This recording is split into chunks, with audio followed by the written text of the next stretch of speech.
गोजोननाय थाबाय जोंहा देग्लाय बोसोराव जोंनि केन्द्र बाथौ फुजा मेलाया 50 बोसोराव आगान होदों।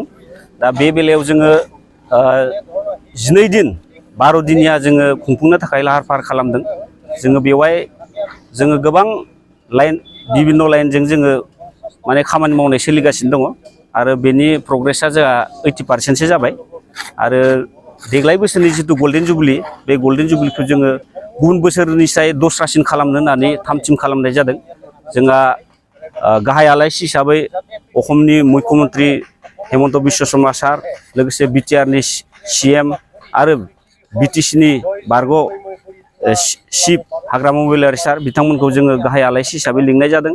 लोगोसेनो जोंहा हारिमु दिन्थिफुंनाय लाइनाव जोंहा बलिउडनि सिंगार 3 लिंहरनाय जादों, एलबार्ट काब' आरो बेबायदिनो 2 दंबावो जोंहा। दा जिलिकाटां अरुणाचलनि नामा इयो। दा बेफोरबायदि गोबां कालारफुल माने नाइट प्रग्रामखौबो लानाय जादों।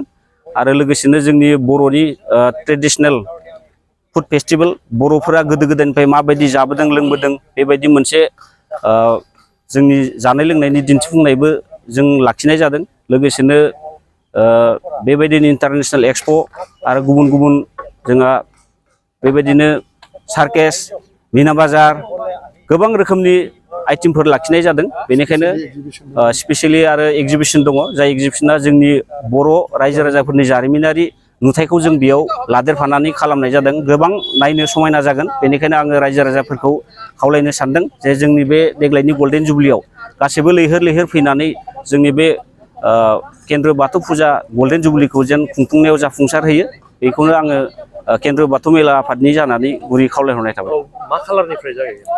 जोंनिया गोथार बाथौ सान हिसाबै नैथि मंगलबारनिफ्राय जोङो मागोनि नैथि मंगलबारनिफ्राय जोङो फालिनाय जायो। बेखायनो देग्लायबो बे नैथि मंगलबार 23 जानुवारिनिफ्राय लानानै 3 फेब्रुवारिसिम जोबहैगोन।